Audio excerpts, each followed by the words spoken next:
Chers collègues, cher Anselme Kiefer, vous êtes le titulaire de la chaire annuelle de création artistique du Collège de France, succédant à un architecte, un compositeur, un pianiste-interprète et un metteur en scène. Un mot sur vous est indispensable pour entrer ou tenter d'entrer dans votre œuvre. Vous êtes né avant l'achèvement de la guerre dans un pays en complète déliquescence qui deviendra la République fédérale allemande en 1949. Bien que n'ayant ni expérience personnelle, ni souvenir individuel du régime nazi, vous avez consacré une énergie rare à cette question existentielle, comment, après l'Holocauste, être un artiste qui s'inscrit dans la grande tradition allemande.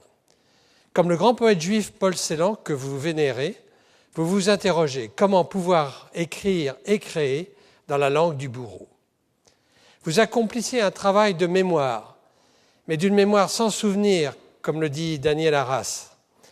Vous assumez un héritage de peintre allemand en révélant les éléments iconographiques et mythologiques de la culture germanique qui, après avoir été exploités par le nazisme, furent enfouis du jour au lendemain dans les strates profondes de l'inconscient collectif. Votre quête spirituelle se nourrit des grands mythes et de la mystique kabbalistique. Fasciné par le judaïsme, vous avez tout au long de votre œuvre exploré le thème de la Kabbale avec la même persistance que ceux de la germanité et du cosmos.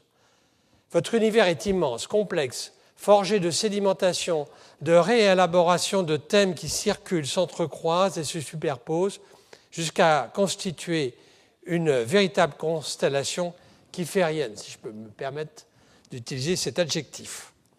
L'art tel que vous le pratiquez, dit Paul Arden, opère comme un catalyseur.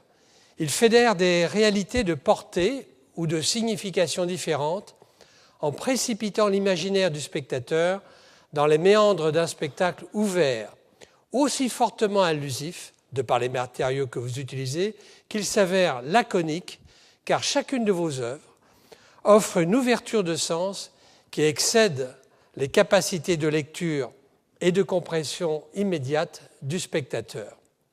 Pétri de culture, vous mêlez peinture photographique et œuvres littéraires. Votre œuvre embrasse les champs de la littérature, de la poésie, de la philosophie et de l'histoire. Même si vous vous défendez de faire de la politique, votre art a une résonance politique. D'ailleurs, vous avez été élu lauréat du prix de la paix des libraires et éditeurs allemands en 2008. La création rachète l'histoire. Votre travail a fait l'objet de très nombreuses expositions dans le monde entier et il m'est bien entendu impossible de toutes les énumérer. Mais je citerai une des premières en France, en 1988, organisée par Roland Recht à Strasbourg, sur le thème de Saturne en Europe. Vous y avez développé le thème de la mélancolie dans une œuvre intitulée « Le temps de Saturne ». À Paris, vous exposez au Grand Palais lors de sa réouverture. 3 de vos œuvres sont entrées dans les collections du Louvre.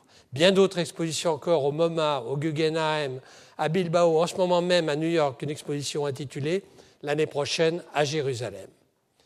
Vous avez reçu entre autres le Wolf Prize for the Arts en 1990 et le prestigieux Premium Imperial Prize à Tokyo en 1999. Comme le disait Carlos Sola, en vous nommant à cette chaire, le Collège de France obéit à sa vocation et reconnaît dans le présent ce qui sera substance du futur, la transformation du plomb en or qui vous fascine. Travail de l'art, rédemption de la matière, rêve d'un éternel de lumière. Rêvez tous à recherche, disait ici même, dans sa leçon inaugurale, Roland Barthes, qui est l'un de vos compagnons.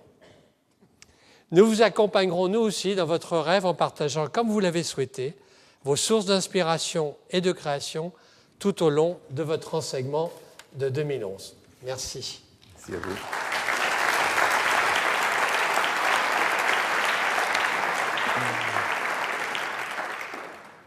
Alors, avant que je commence, je voulais dire merci à José Alvarez, mon éditeur en France, qui m'a beaucoup encouragé d'accepter cette invitation pour le Collège de France. J'avais longtemps hésité parce que j'étais fortement intimidé par des professeurs qui ont parlé une fois ici, comme Roland Barthes, Foucault, Jules Michelet. Et ceux sont mes héros jusqu'à maintenant. Monsieur l'administrateur, chers collègues, mesdames, messieurs, comme vous le savez, ma langue est l'allemand. Mon texte original a été traduit en français et j'ai dû me l'approprier. Alors pour cette raison, je vous demande votre indulgence pour les fautes que je pourrais commettre. Alors cette fois, le Collège de France a invité un artiste plasticien en espérant, je présume, qu'il vous parle d'art, qu'il vous renseigne sur ce qui est l'art, qu'il en démontre selon lui l'origine. Je vous dirai qu'il n'y a pas de définition de l'art. Toute tentative de définition se défait au seuil de son énoncé, au même titre que l'art qui ne cesse d'osciller entre sa perte et sa renaissance. Il n'est jamais là où on l'attend, où l'on espère le saisir, et en me référant à l'Évangile selon Saint Jean, je dirais, là où il se trouve, nous ne pourrons jamais l'atteindre. Alors, au lieu de développer une quelconque théorie esthétique, je vais évoquer avec vous ma pratique artistique, vous accompagner dans la galaxie que depuis plus de 40 ans s'est nourrie de mon travail tout en l'alimentant. Nous allons examiner d'autres œuvres que les miennes d'artistes modernes et contemporains, mais aussi de poètes, d'écrivains, de philosophes. Stimulés par votre invitation et par la devise du Collège de France, Docet omnia, le savoir en train de se faire, qui correspond si bien à ma propre pratique, j'ai tenté de réaliser quelques œuvres à cette occasion. Nous allons investir les champs les plus divers, tels la littérature, l'astrophysique, la mystique, la théorie de l'évolution, l'alchimie, la biologie, etc. Car rien ne peut échapper à l'art. Je suis artiste en effet, je suis peintre et sculpteur, et au cours de ces leçons, je vais vous parler d'œuvres d'art, de tableaux et de poèmes. Je n'ai foi que dans l'art, sans lui, je suis perdu. Seuls les poèmes ont une réalité. Vous l'aurez compris, il m'est impossible de vivre sans poème ni tableau, non seulement parce que je ne sais rien faire d'autre, parce que je n'ai rien appris d'autre, mais pour des raisons quasi ontologiques. Parce que je me méfie de la réalité, tout en sachant qu'à leur niveau, les œuvres d'art sont également illusions. Les leçons qui vont suivre auront un caractère très personnel. Il n'y sera nullement question d'argumentation scientifique. Et bien souvent, je ne serai pas en mesure de citer mes sources. Certaines d'entre elles me sont restées littéralement en tête, d'autres, en revanche, ont subi de telles transformations qu'elles ne sauraient révéler leur origine. Du fait même que je qualifie ma contribution de personnelle, vous pouvez d'ores et déjà entrevoir ce qu'il y a d'insaisissable en elle. J'arrive de plus en plus souvent à la conclusion que ce qui est personnel, ce qui est créateur au sens le plus courant employé au XIXe siècle, de fait n'existe pas. Lorsque j'étais étudiant, je m'amusais des débats houleux qui avaient lieu parfois à l'Académie des Beaux-Arts et qui consistaient à dénoncer les emprunts des uns et des autres. Mais c'est ainsi, les idées circulent, elles sont dans l'air. Des découvertes ont de tout temps eu lieu simultanément en différents endroits du globe sans que leurs auteurs ne se connaissent les uns les autres. Plus de 8000 scientifiques travaillent au CERN à Genève et nombreux sont ceux qui se planchent sur le milliardième de seconde qui succède au Big Bang afin d'affiner leur connaissance sur cet instant où tout advint dans l'histoire de l'univers, la matière, l'antimatière, les constantes de la nature, etc. Un champ qui devrait naturellement intéresser les artistes et en particulier ceux qui s'interrogent sur la notion du commencement. Mais lequel parmi ces scientifiques est le plus avancé, l'inventeur ou le créateur? Est-ce une personne, un sujet, ou n'est pas plutôt une intelligence collective qui opère dans ce domaine? Cependant, il faut reconnaître que l'histoire des sciences compte d'illustres personnages qui ont fait individuellement de grandes découvertes.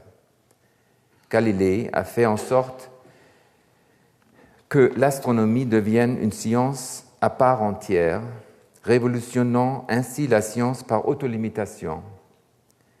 C'est à travers cette spécialisation que la science a pu entamer sa marche en avant.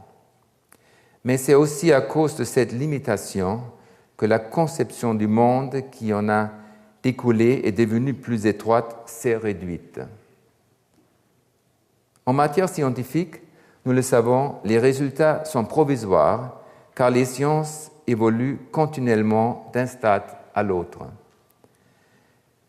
De son côté, l'art, qui se développe, lui, sans spécialisation précise, remporte également des degrés d'évolution, comme par exemple l'invention de la perspective à la Renaissance. Cela ne signifie pas pour autant qu'il ne soit pas possible, dans son propre processus de création artistique, de revenir à ce qui a précédé. De nos jours, de nombreux tableaux ne sont-ils pas dépourvus de perspective? On en rencontre même qui semblent appartenir au stade de développement des peintures de Lascaux. Il est évident que les artistes du Paléolithique étaient très différents de nos contemporains. Cependant, ce que nous appelons progrès, au sens strict du terme, n'agit pas obligatoirement dans le domaine d'art. Cela signifie que l'art est un tel qu'il relève de l'union parfaite entre le matériel et le spirituel, y compris dans son incarnation apparemment la plus rudimentaire. Le fait que la Terre et non pas le Soleil ait été considéré jadis comme le point central du système de l'univers a cessé d'être valide après la révolution copernicienne. En revanche, on ne peut pas appliquer les mêmes paramètres à l'art. En effet, une œuvre du XXe siècle ne peut prétendre être plus avancée qu'une œuvre du XVe siècle.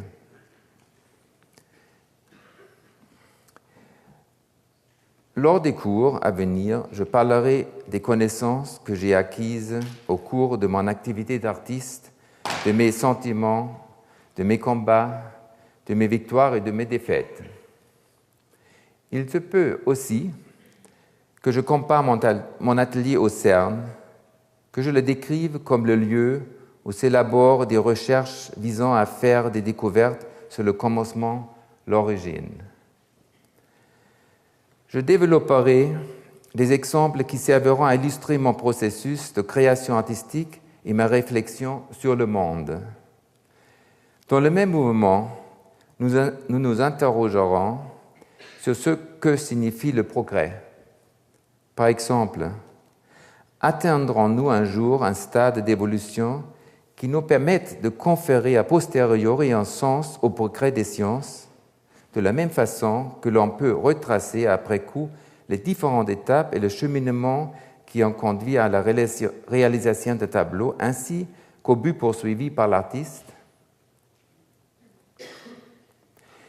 Si la Collège de France attend de son invité qu'il s'exprime sur ce qui, pour lui, est en cours de réalisation, in statu nascendi, en devenir, il faudrait pour cela que je commence à peindre un tableau ici et maintenant, ou bien que j'en place un devant vous et attende en votre compagnie qu'il se modifie au cours des années à venir. Ça, c'est impossible.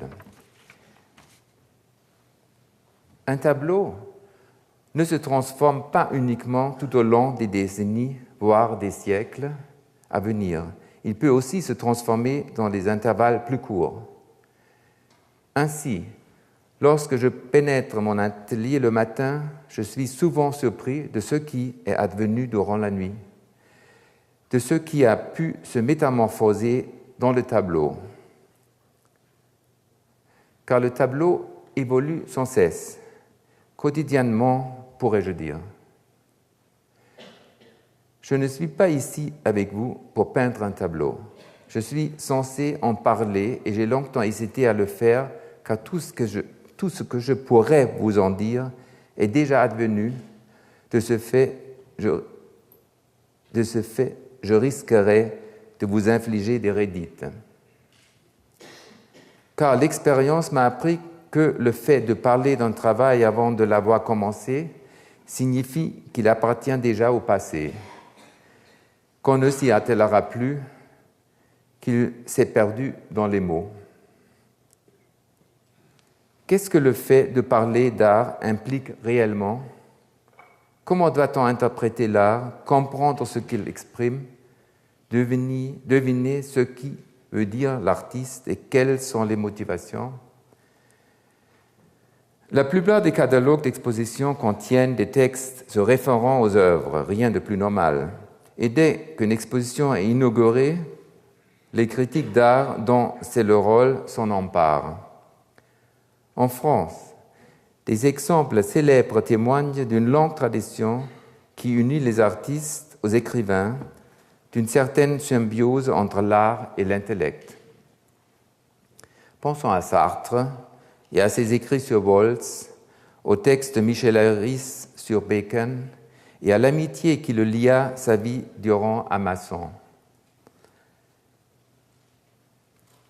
Il en est de même des considérations de Maurice Merleau-Ponty à propos de l'art de Cézanne et qui sont une autre preuve de l'intérêt envers les artistes manifesté par cette corporation. Il y a donc une réelle nécessité de s'exprimer sur l'art, afin de tenter de le saisir, de le circonscrire, d'en délimiter les frontières par la parole, de la congeler en quelque sorte, ou encore de le pacifier. Dès lors, nous nous situons inévitablement dans l'aporie. Mais attention, car si nous assignons une place à l'art en lui désignant un espace à partir duquel il se doit agir, selon ses propres critères, nous prenons dès lors le risque de l'appauvrir, de le rendre inoffensif. Le risque qu'il soit circonscrit à un espace et qu'une fois pacifié, il n'agisse plus à sa guise, ne cause plus de dommages, alors que l'art doit être subversif, l'art doit être nuisance. Par ailleurs, une autre contradiction est nécessaire à son existence. D'un côté, l'art doit être séparé de la vie, de tout ce qui n'est pas art. Et de l'autre, il doit pouvoir dépasser continuellement ses propres limites pour mieux aller braconner en des contrées étrangères, que celles-ci soient le kitsch, l'art populaire, l'artisanat d'art. Il en reviendra toujours métamorphosé et chargé d'un fardeau informe, le plus souvent hideux, mais ce fardeau lui permettra de se renouveler, de se fluidifier au moyen de procédés qui lui appartiennent, comme si l'art était en possession du solvant universel de l'alcaeste, cher aux alchimistes, qui l'ont recherché en vain. Actuellement, cependant, nous avons l'impression qu'après avoir effectué sa razzia, l'art ne parvient plus à transformer son butin au risque de devenir sa propre proie. Et c'est là la réalité, où survit-il encore tapis en quelques lieux, tel l'underground? Devons-nous considérer ce phénomène de plus près pour mieux en trier le grain de l'ivraie? Le vent qui sépare le grain de l'ivraie aurait-il affaibli? Nous faut-il pour autant actionner le canon avant d'en proclamer « l'art est mort, vive l'art ». Personnellement, j'éprouve toujours une certaine gêne dès qu'il me faut parler d'art. De fait, je me suis déjà longuement exprimé sur tout ce que je vais développer au cours des leçons à venir. Mais je ne l'ai pas fait de vive voix. Je l'ai exprimé à travers mon travail d'atelier. Aussi, comme je l'évoquais précédemment, il y a risque de redondance à vouloir en parler puisqu'il faut là encore évoquer ce qui est déjà advenu. Ce qui s'est sédimenté couche après couche et qui, avec le temps, se retrouve en dessous et qui doit être ramené à la lumière par le discours. Dans son Heinrich von Ofterdingen de Novalis, il conte l'histoire d'un mineur qui descend au plus profond de la mine le jour de son mariage. Il y meurt et reste enseveli au fond. Son corps est redécouvert par hasard 30 ans plus tard. Le temps ne l'a pas affecté, il est toujours aussi beau, aussi jeune que le jour de sa mort. On le remonte alors à la surface et à peine est-il arrivé à la lumière qu'il se désagrège et devient poussière. Durant le temps passé au fond de la mine, il était demeuré intact, peut-être encore plus beau que le jour de sa mort. Et probablement le serait-il resté si on ne l'avait pas remonté à la surface. Or, pour filer la métaphore, je crains que la beauté qui se réalise dans l'art ne devienne cendre une fois remontée au niveau du discours. Que pourrait-on ajouter? Ne parle pas, artiste, et crée. Ces paroles de Goethe, si souvent citées, rabâchées même, au point d'en devenir banales, recèlent pourtant un avertissement si on les envisage à un autre niveau que celui de la conception goethienne de l'art. À cette époque-là, la vision de l'art était des plus restrictifs, moins complexe qu'aujourd'hui. Étrangement, Goethe lui-même n'était pas en mesure de discerner ce que les tableaux de Caspar David Friedrich avaient de sublime. Après avoir soutenu Friedrich avec bienveillance, il blessa l'artiste en se détournant de son art par trop romantique à ses yeux et en l'invitant à peindre des nuages en tenant compte de leur classification scientifique. Indigné, Caspar David Friedrich protesta. On lui faisait valoir que l'œuvre se trouverait alors réduite à un simple pédantisme scientifique. Cependant, il ne faut pas négliger l'impératif qui oppose le processus de création à celui du langage et qui, lui, est tout à fait digne d'intérêt. Le fait de séparer les phénomènes qui relèvent de la parole de ceux que l'on attribue au domaine purement plastique n'est pas aussi simple a priori. Pour ma part, je suis toujours tiraillé entre le désir de peindre et celui d'écrire. Or, au vu de mon expérience, je sais qu'on ne peut satisfaire pleinement qu'une seule de ces activités à la fois. Certes, on connaît des poètes qui ont également peint. À titre d'exemple, je citerai Victor Hugo, dont nous examinerons dans le cadre d'un séminaire l'une de ses œuvres intitulée « Ma destinée » et qui fera l'objet d'un cours. On voit ici, vous voyez le Destinée de Victor Hugo, et ça c'est un tableau de Strindberg, presque abstrait. Mais quel que soit l'intérêt de ces images, elles n'atteignent pas un certain niveau requis en art plastique. elle demeure souvent un peu au-deçà. Il se peut aussi que ces œuvres témoignent simplement d'un penchant naturel cultivé par nombre d'artistes qui consiste à s'essayer à d'autres disciplines afin d'échapper pour quelque temps aux exigences de la leur. En ce qui me concerne, il m'est arrivé de vouloir être archevêque, voilà. Femme, où est la femme? Ah oui, là. Femme ou pape. On n'a pas de pape? Non. Et pour satisfaire à ce souhait, je me suis procuré une tenue papale, blanche, immaculée, et une d'archevêque chez un certain tailleur romain. Ce rêve m'a encore traversé l'esprit en préparant cette leçon. Une sorte de divagation qui, telle une vision, me passait devant les yeux à la vitesse de l'éclair. Dans ce mouvement, j'entrevis Roland Barthes donnant ici même un cours sur le roman qu'il voulait écrire. Barthes, évoquant une œuvre en devenir, parlant d'un texte qui pour lui était encore dans l'avenir.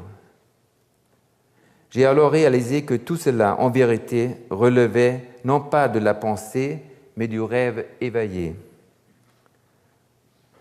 Ce rêve, suscité par l'invitation du Collège de France, est bien évidemment paradoxal, car ce qui l'a déclenché l'a dans l'instant même effacé. Or, tandis que j'en parle devant vous, sa réalisation est de nouveau rendue impossible du fait de son anticipation. Mais comment oserais-je prétendre à adjoindre des mots qui ne sont pas encore décrits à ceux de Roland Barthes? C'est terrible, mais c'est un fait, j'ai toujours rêvé de l'impossible. Quel étrange sentiment que d'imaginer parler devant vous de choses que j'ai fait ou envisagé de faire.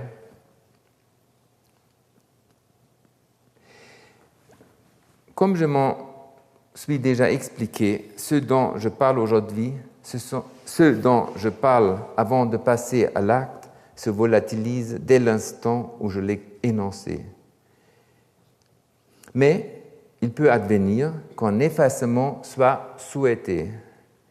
À Barjac, j'ai réalisé les 52 bâtiments que j'ai édifiés par des tunnels souterrains et aériens, le concept étant de les anéantir en esprit, de créer un espace virtuellement vide.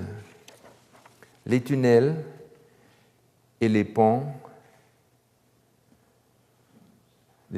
vont venir. Ah, là, il y a un pont. Les tunnels et les ponts que vous voyez ici et que j'ai fait construire dans mon atelier résidence de Barjac dans le sud de la France, où nous nous rendons pour le dernier cours, sont autant de liaisons souterraines et aériennes qui relient les bâtiments entre eux pour mieux les occulter, à la manière d'une feuille dévorée par les insectes et dont il ne subsiste que les nervures.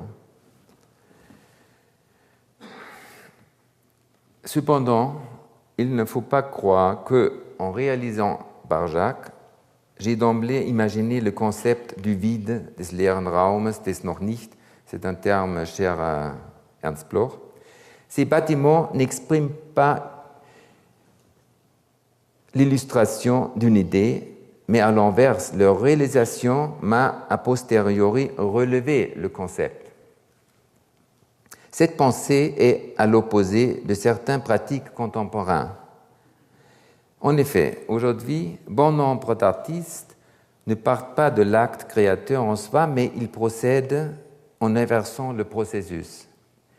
S'appuyant sur les théories esthétiques d'Adorno, de Benjamin ou de Lukács, ils les appliquent tels des modes d'emploi à leur propre production artistique. Les documentaires 10 et 11 de Cassel, conçus par Catherine David et Oqui Envesor, illustrent cette curieuse inversion de la cause et de la conséquence. De fait, le catalogue de la documentaire 10 n'est pas un catalogue d'exposition au sens propre du terme. Il s'apparente davantage à une œuvre constituée de 800 pages intitulée das Buch zur Documentatis. La Documenta 11 qui lui succéda fut pensée comme une succession de 5 plateformes, la 5e et dernière étant de fait l'exposition elle-même. Or, n'est-ce pas l'œuvre qui devrait précéder, passer devant le discours, la réflexion esthétique ou la théorisation? En tant qu'objet, l'œuvre initiale ne doit-elle pas être intérieure à la théorie?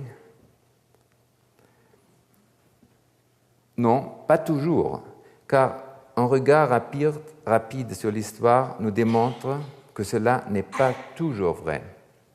Au Moyen Âge, par exemple, le rôle des images consistait à informer la population sur des faits et des circonstances paradoxales, des concepts abstraits comme le dogme de la Sainte Trinité ou la virginité de Maria, à donner en quelque sorte une information simple et compréhensible à la portée de tous. De ce point de vue, la Documenta 10 semble appartenir au Moyen Âge. Il fut d'abord expliqué la part obscure de l'œuvre d'art avant de la montrer. L'art, tel que je me le représente, est à l'opposé des notions exprimées par la Documenta 10. L'art n'est plus illustration des idées produites par l'intellect, il porte en lui les théories paradoxales et dictatoriales de la théologie. Puisque nous sommes au Moyen Âge, montons encore un peu dans le temps et mettons à profit la notion d'évolution de l'art, autorisons-nous d'avancer ou de reculer à loisir.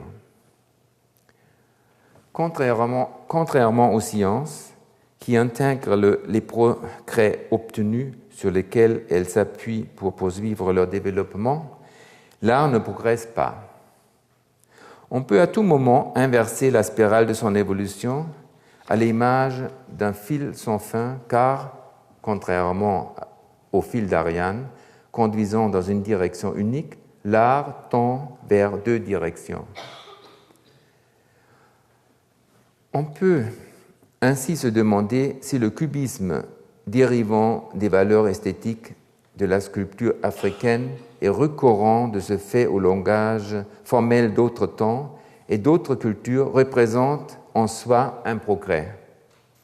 On pourrait également considérer le cubisme comme un produit du colonialisme, comme l'avatar d'un stade précoce de la mondialisation.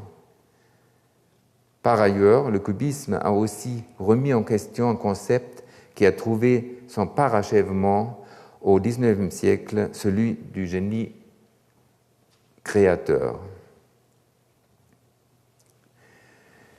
Une idée fortement critiquée par les pères de l'Église, à savoir la perspective que l'homme puisse remplacer le Créateur, c'est-à-dire Dieu, à travers la création artistique.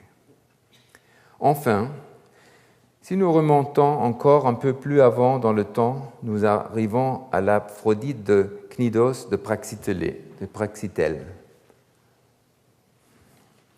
Clément d'Alexandrie s'exprima en défaveur de l'érotisme émanant de cette statue, affirmant qu'un jeune homme abusé par la perfection de la dite statue en était tombé amoureux au point de vouloir l'épouser. Après quoi, le même Clément d'Alexandrie jeta l'anathème sur le voyeurisme. L'art, cependant, devrait permettre de regarder au-delà des choses et le visible n'être que le support de l'invisible, l'émanation du secret divin. Clément d'Alexandrie pensait que le diable instillait lui-même la beauté dans les sculptures païennes, condamnant ainsi la mimesis qui visa à estomper la frontière entre la copie et l'original.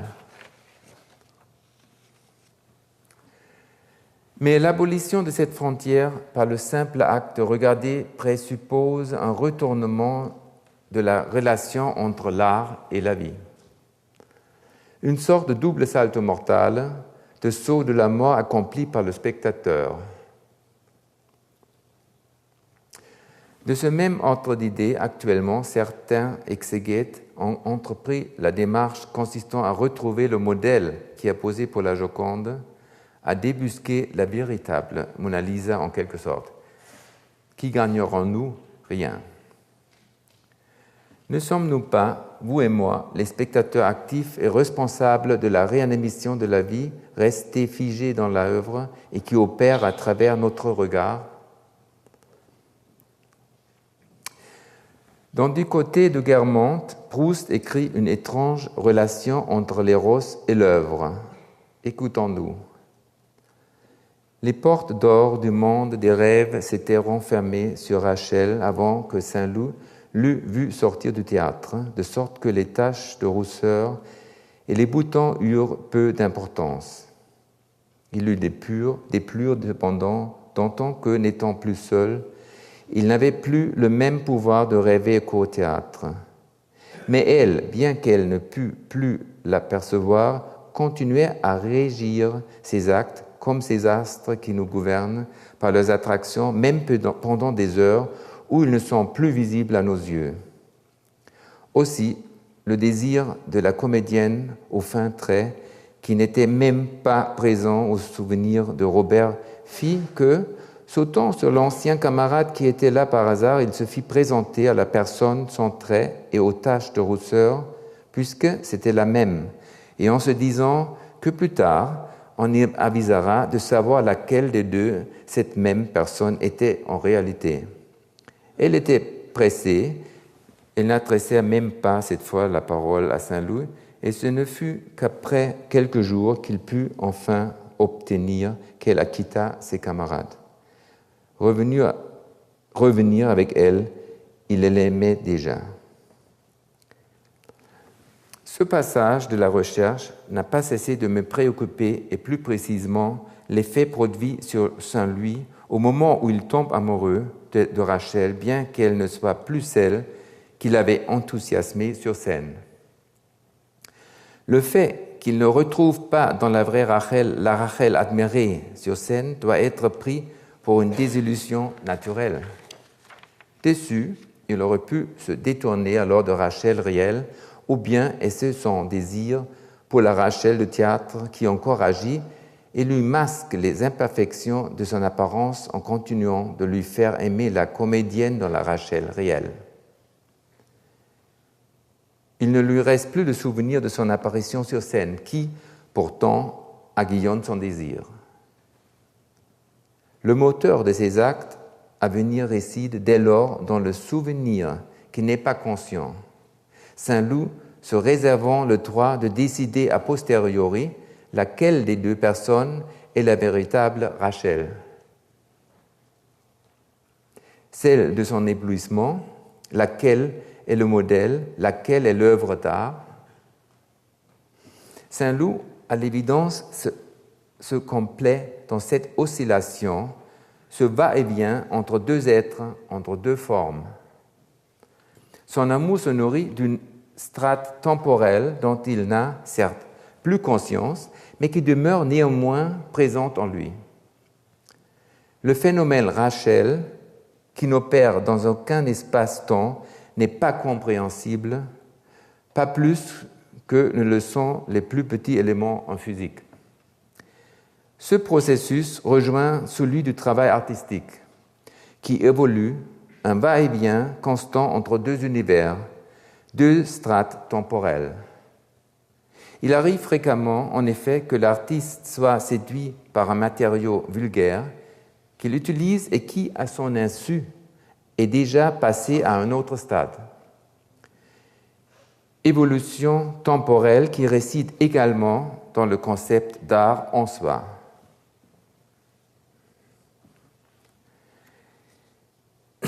Je souhaite que l'entreprise vécue avec vous au Collège de France devance un travail sur les voies qui s'ouvrent à moi et que je dois implanter.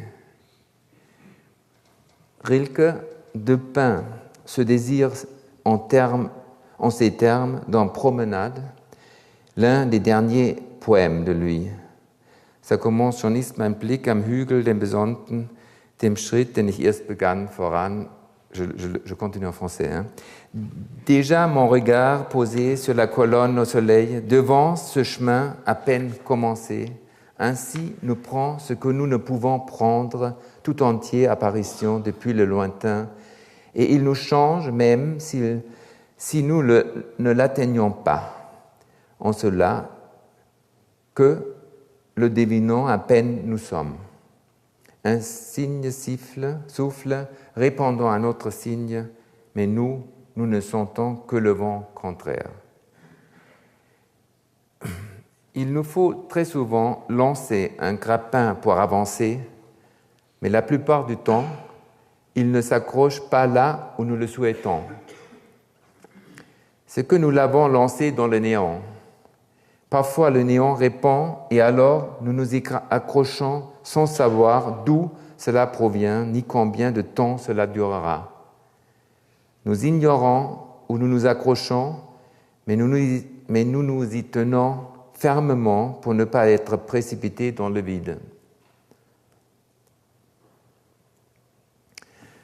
Nous nous exprimons de différentes manières, bien que nous ayons à notre disposition une variété infinie de mots et de combinaisons de mots. Il arrive cependant que parfois quelques paroles suffisent pour que notre interlocuteur, celui qui nous fait face, comprenne ce que nous voulons exprimer. J'ai fait, quant à moi, cette expérience avec le metteur en scène Klaus-Michael Gruber, avec lequel j'ai collaboré à différentes pièces de théâtre et opéras, sans que nous nous soyons vraiment jamais parlé. Seules quelques paroles suffisaient le plus souvent pour que les choses se mettent en place. Un seul mot ou même un son sans plus. Le sens est infiniment présent dans le signe. En hébreu, par exemple, la lettre est sacrée. Elle est toujours chargée d'un sens, y compris dans les configurations fortuites apparemment absurdes. Sa signification peut se révéler soudainement dès que les lettres s'assemblent pour former des concepts sensés. Et cela, quand bien même leur compréhension n'advient que des siècles beaucoup plus tard. Quand, travaillant à un tableau, je ne sais plus où j'en suis ni où je vais. Autrement dit, quand je suis en panne, je me dirige vers la machine à écrire et j'écris quelque chose. Cet écrit a une fonction de secours pour moi. Il me protège en me ramenant à l'essentiel. La naissance d'un tableau répond à un processus complexe et mes humeurs changent sans cesse au cours de ces élaborations. Au début, je passe par des états physiques où je me sens comme enfermé dans la matière du tableau, où je ne fais plus qu'un avec l'existant. Cela commence dans l'obscurité, dans une sorte d'urgence, une palpitation. J'ignore d'abord ce que ça signifie, mais ça me pousse à agir. Je suis alors dans la matière, dans la couleur, dans le sable, dans l'argile, dans l'aveuglement de l'instant, sans distance. Ce qui s'opère au plus près, la tête quasiment dans la couleur, ce quelque chose informe et paradoxalement le plus précis. Je prends ensuite du recul et tente de voir, de distinguer ce qui est alors là devant moi. Puis, je me demande comment poursuivre le travail avec ce qui a déjà été fait. J'ai désormais un vis-à-vis auquel m'affronter. Je peux me référer à quelque chose qui est là, à l'extérieur devant moi.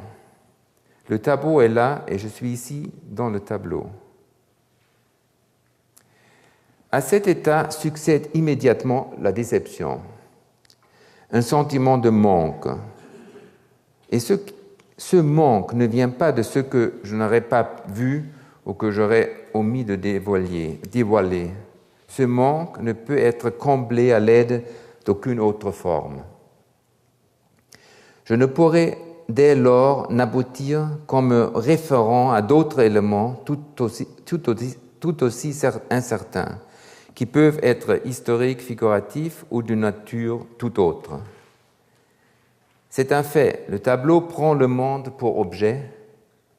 C'est ainsi qu'il se concrétise.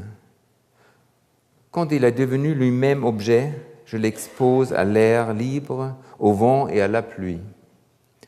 J'en appelle à la nature qui elle-même attend sa rédemption afin qu'elle m'aide à l'achever.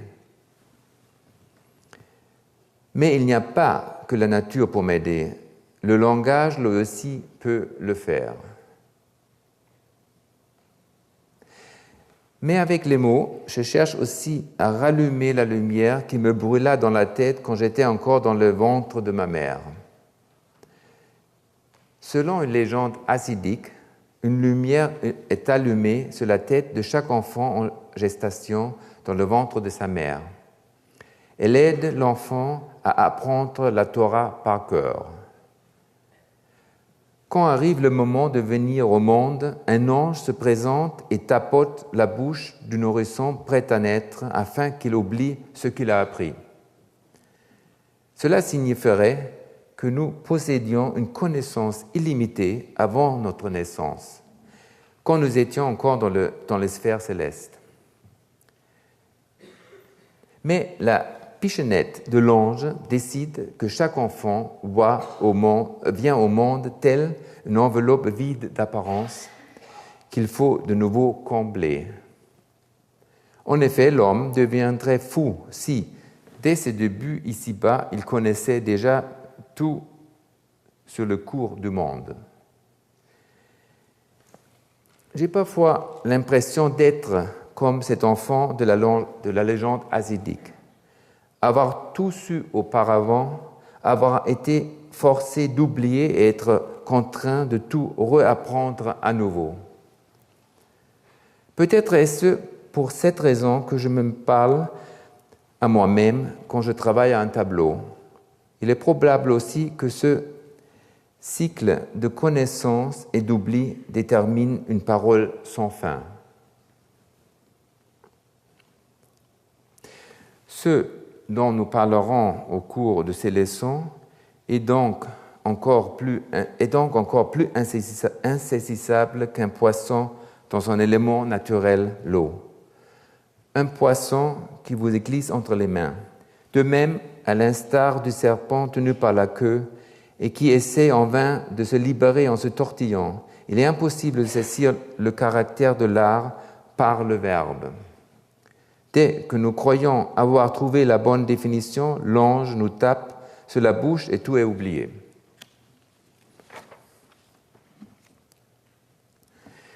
Nous est-il possible de localiser l'art? Où se trouve-t-il? Au musée. Tout ce qui est conservé et exposé dans les musées est-il de l'art? Ce que produit l'artiste est-ce de l'art?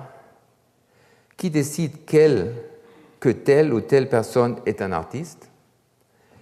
Et les artefacts, songeant aux sculptures médiévales communément considérées comme œuvres d'art et qui n'étaient pas créées par des artistes, puisque cette notion n'existait pas encore à l'époque de leur réalisation. Alors organisés en corporation, les artisans étaient hiérarchiquement bien inférieurs socialement aux théologiens et aux philosophes. À quel moment ce qu'ils créaient est-il devenu art et pourquoi?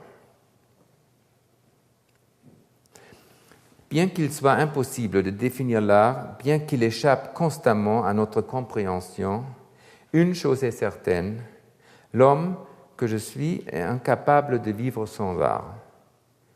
C'est facile à dire, cependant il s'agit de bien plus que d'une simple phrase. Il s'agit, en ce qui me concerne, d'une dépendance totale. L'art est pour moi une condition sine qua non. S'il incarne la plus grande des illusions, il représente néanmoins à mes yeux la liberté en même temps qu'un asservissement. Où que j'aille, quoi que je fasse, tout m'est toujours dicté par l'art. On ne fait pas de l'art, mais l'art nous maintient en vie Il nous soutient, nous divertit, nous choque, nous calme et nous apaise. Le son, l'art, tu n'es rien, représente d'autres facettes. L'art peut décider de faire de nous des handicapés dans notre relation à autrui. Échappant à toute définition, il nous fait recourir à la foi en lui, mais attention, je cite, « touché par les égarés que la foi ne portait pas, les tambours se réveillent dans le fleuve. » À première vue, cela contredit à ce qui a été auparavant, puisque dans ce merveilleux poème de Ingeborg Bachmann, c'est précisément l'absence de foi qui provoque le roulement de tambour par l'art pour la musique. Mais il n'est question que d'un paradoxe apparent. En effet, cette foi inconditionnelle en l'art est sans cesse déçue, jamais abandonnée, certes, mais toujours perdue. Car enfin, l'artiste produit du sens dans une notion d'absurde. Il le fait en métamorphosant les choses les plus laides, les plus insignifiantes en splendeur. Je sais distinguer une œuvre d'art d'un objet d'artisanat ou d'un objet de design de manière apodictique, ex cathedra. Mais puis-je l'expliquer ou l'inculper à autrui? Non, car il y aura toujours des individus pour considérer que certaines choses sont de l'art et d'autres non. Pour nombre d'entre eux, la mode vestimentaire relève de l'art au même titre qu'un tableau, une action, une installation, et ils affirment cela de manière péremptoire. Car, en société, seule l'affirmation fait autorité. Dans ce domaine, il n'existe aucune doctrine prédominante, aucune opinion universellement validée. Je décide et j'affirme ce qui appartient à l'art et mon affirmation devient incontestable. Advienne qui pourra.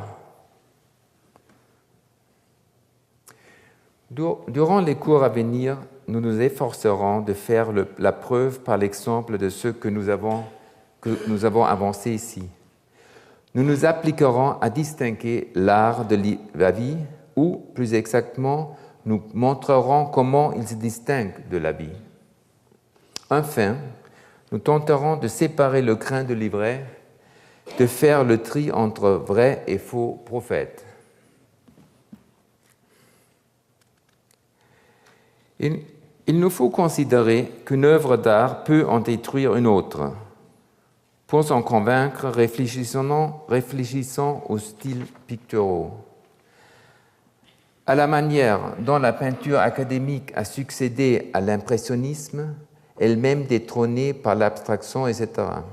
Chaque courant artistique est né de l'impérieuse volonté de réagir contre l'esthétique en cours prédominante.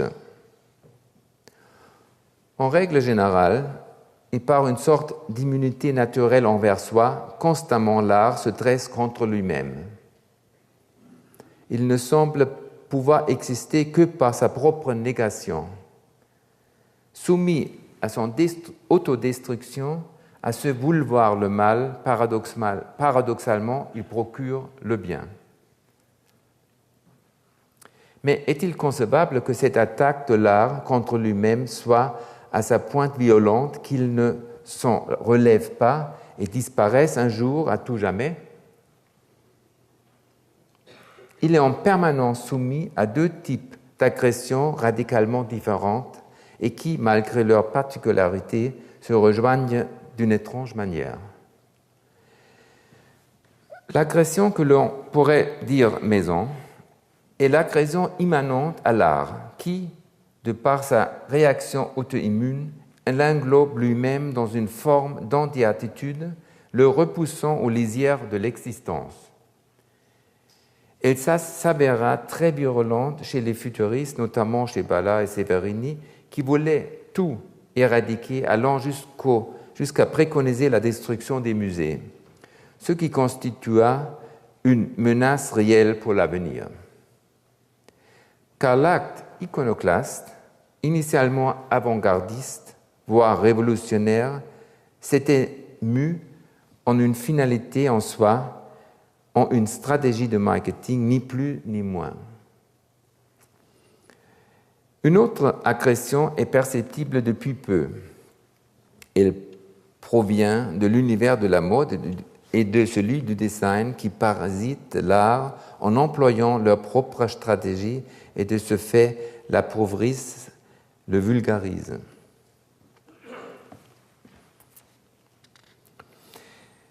Nous souhaiterions créer quelque chose qui serait à la fois le commencement et la fin. Nous aimerions parvenir à ce point culminant à partir duquel, de part et d'autre, tout descend à la verticale et dont la plus grande difficulté est encore de s'y maintenir. Or, cela est impossible car succède toujours la chute, inévitable, la disparition qu'elle se produise à travers un halo doré ou dans le néant. Tout comme la balle projetée en l'air par le jet d'eau d'une fontaine qui retombe et que la pression fait remonter, on est perpétuellement poussé de Moïse à Aaron et d'Aaron vers Moïse. Mais comme nous l'avons vu précédemment, l'autodestruction a toujours été le but le plus intime, le plus sublime de l'art, dont la vanité devient alors perceptible.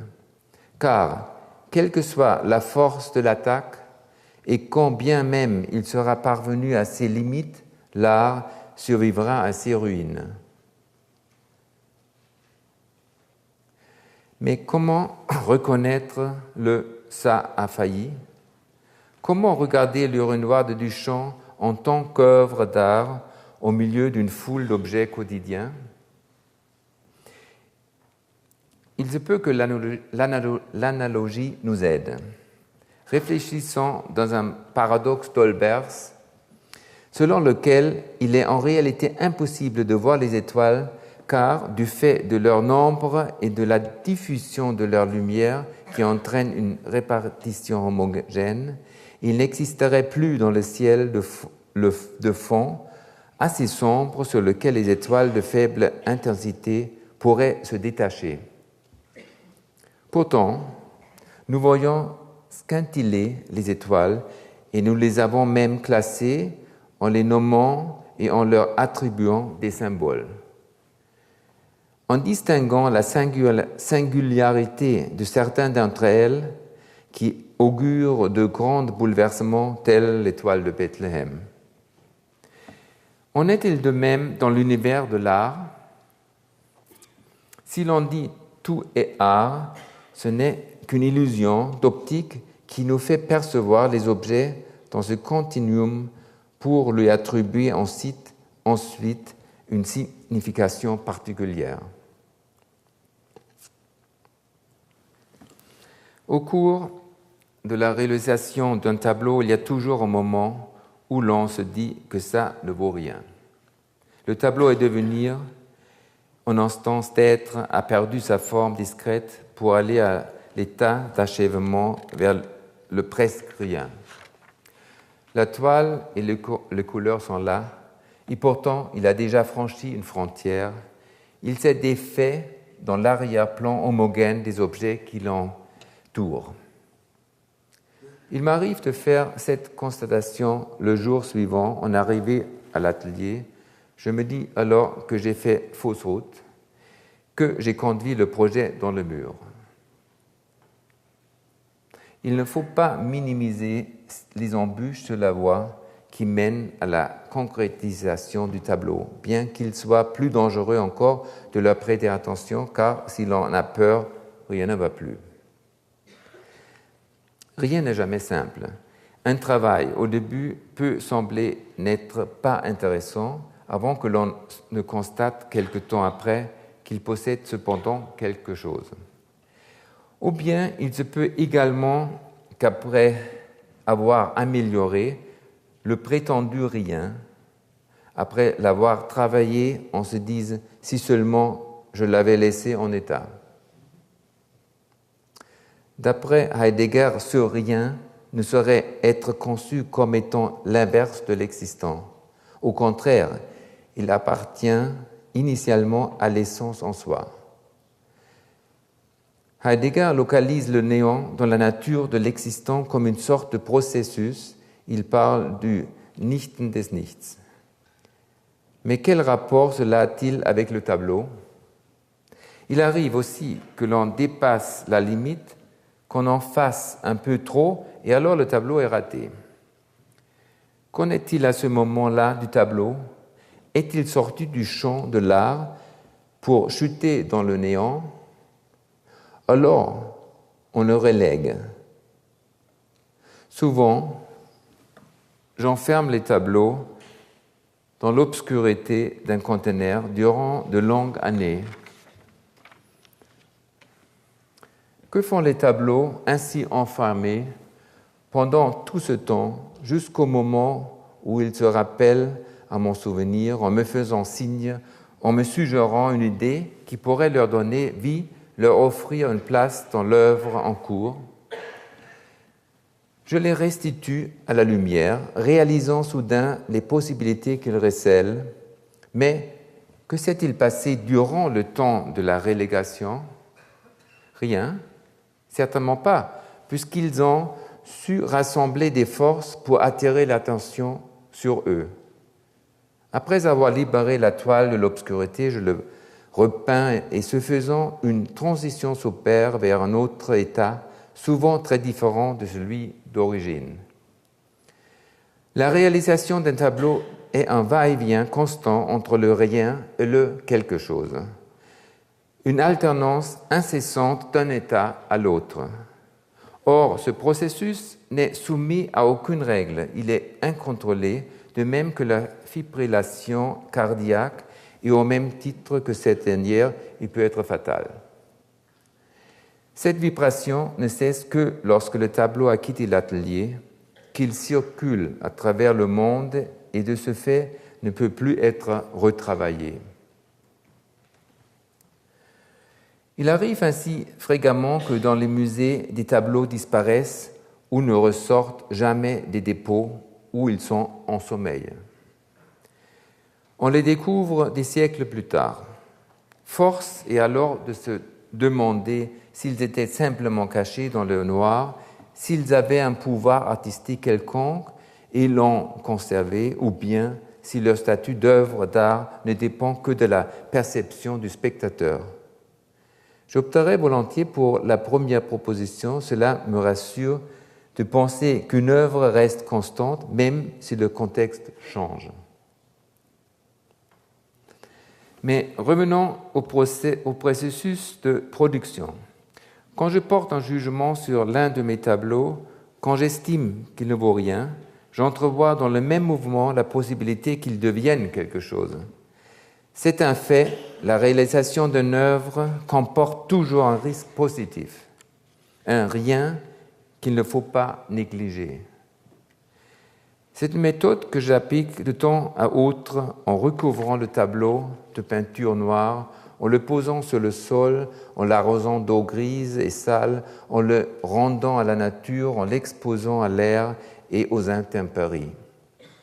De fait, je maltraite le tableau en l'abandonnant au néant, en le précipitant sciemment et avec cruauté vers l'orcus de la désolation et du vide. Il est alors livré à lui-même, délaissé par les bons esprits, tel le prophète qui ne parvenait plus à discerner la parole divine parmi la fureur du monde. Tel Jérémie, Isaïe, Attar. Parfois, il m'arrive d'enfuir les tableaux sous terre. Je les inhume, puisque je pose à la surface une cloche à l'aide de laquelle ils pourront se manifester, signaler leur présence.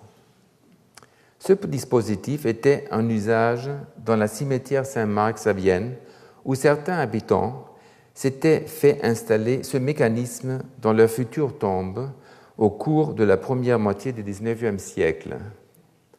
Il sévissait alors une terreur endémique de la mort apparente, du coma, de nombre de villageois dépensaient des coquettes sommes pour échapper à ce funèbre destin, éviter l'angoisse. Les cercueils étaient reliés à la loge du gardien par des cordes. Si le mort supposé se réveilla, la cloche correspondant à la tombe se remettait à sonner dans la loge où le gardien n'avait plus qu'à voler à son secours. Tel le gardien de Saint-Marc, j'attends le son de la cloche pour délivrer mes tableaux du coma. Il m'est arrivé d'empiler ces tableaux comateux pour en faire des tours. Voilà. Certains d'entre eux séjournent actuellement au musée de Wolfsburg. En les livrant à eux-mêmes, je leur impose de rester couchés, comme vous pouvez l'observer sur cette photo. Aucune toile ne saurait être extraite du tas, avoir une vie indépendante ou être accrochée au mur. C'est une œuvre composée d'une accumulation de tableaux délaissés. Bien que matériellement présents, leur surface peinte étant cachée, ils demeurent solitaires dans l'impossibilité de s'adresser à quelques spectateurs. Ici, du fait qu'ils sont au musée, les tableaux sont dans l'impossibilité d'actionner la cloche, car au musée, les jeux sont faits. Merci.